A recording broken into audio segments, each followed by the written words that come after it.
guys, we've got a massive roadmap update for Wuthering Waves, and honestly, this is probably one of the clearest looks we've had at the game's future in quite a while. What did he say?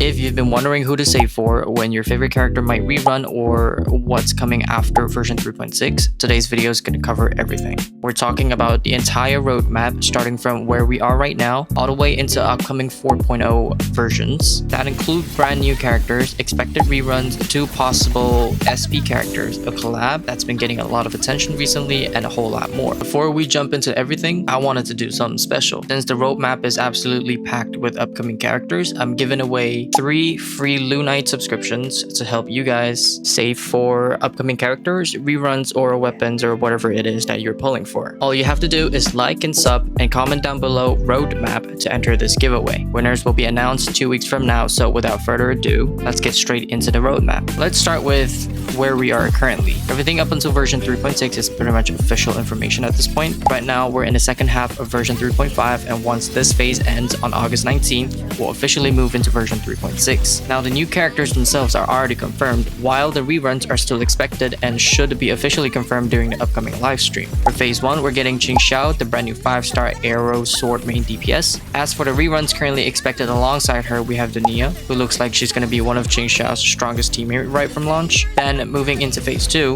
we'll finally get Jingran. He's a brand new 5-star fusion broadblade main DPS, whose kit focuses heavily on HP scaling and heavy attack damage, making him one of the more unique carriers coming in version 3.6. For his banner, the current expected reruns are Hiyuki and Mornye. Originally, a lot of players thought it was iuno that will be rerunning here as well because of how well she synergized with Jingran. However, based on the latest roadmap updates, it now looks like we're getting Hiyuki's first rerun alongside Mornye instead of iuno. Of course, we'll get official confirmation once the live stream arrives later this week, but that's where things currently stand. So version 3.6 is shaping up to be an incredibly strong update. We've got 2 brand new DPS, and while the reruns still need official confirmation, we'll know for sure once the live stream drops later this week.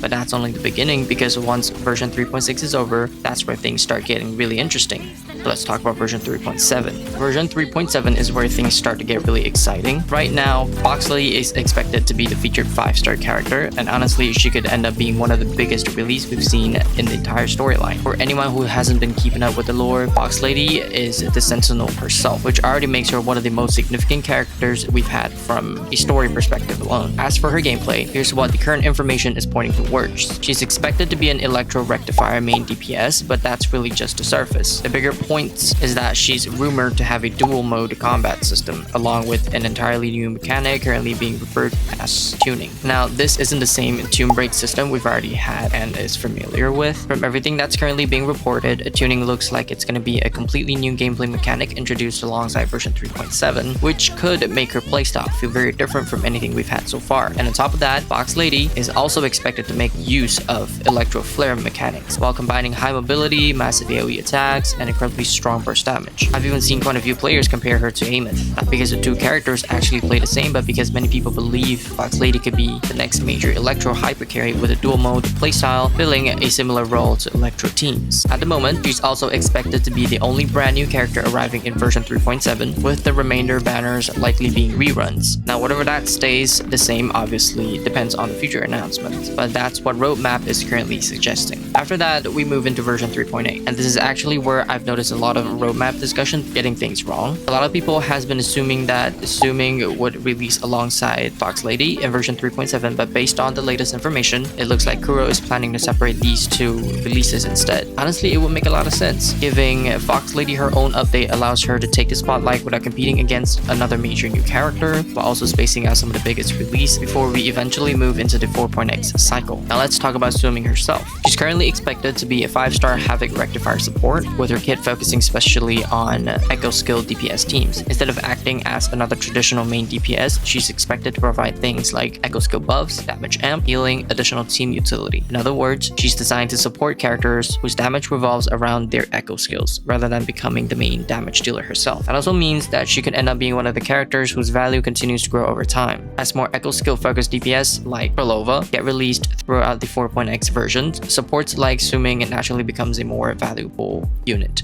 and honestly, she reminds me a lot of Chisa. When Chisa first released, plenty of players underestimated her, but as newer characters came out, her value increased dramatically, and she's eventually become one of the best long-term investments in the game. She might not immediately look like the flashiest character on release, but as the game continues introducing more echo skill carries throughout version 4.x, she could become one of the supports that people end up wishing they had pulled. So personally, I think she's definitely a character that players shouldn't overlook the same way many people overlooked Chisa back in version 2.8. So we've covered everything leading up to the Mangzhou drip marketing characters. So from here onwards, we're moving into the 4.x era. This is where things become a lot more speculative, but there are still a few names that could continue showing up consistently. Let's start with the SP characters. Ever since Yang SP was introduced, it's becoming pretty clear that Kuro intends to keep expanding this system instead of treating it as a one-time thing. And according to the latest roadmap information, there are two names that continue appearing in discussion for future SP releases. First is Verena SP. Out of the two, Verena has currently have the stronger information backing. Right now, she's expected to remain a spectral rectifier, but instead of filling the exact same role as before, she's rumored to transition into more of a spectral sub-DPS support, especially assigned to strengthen future spectral teams. The second name is Qingxiao SP. Now, Qingxiao continues to showing up in roadmap discussions as well, but compared to Verena, there is still significantly less concrete information surrounding him. So while he's definitely someone to keep an eye on, I'd say Verena SP currently looks like the more likely of the two. Either way, Yang SP has already shown us that Kuro is willing to revisit older characters and give them completely new versions. And with the story eventually moving into New Federation, it wouldn't be surprising at all if more familiar characters return as SP variants throughout the 4.x cycle. Now let's talk about the collaboration. A few weeks ago, we started getting information pointing towards a major collaboration arriving something during the 4.x cycle. Based on everything that's currently being reported, the timing is expected to be very similar to the Cyberpunk collaboration, placing it somewhere during the 4.x era. The current roadmap also suggests that we'll be getting two playable collaboration characters, one male and one female. As for what the collab actually is, that's still the biggest mystery. Some said it's Honkai Star Rail, but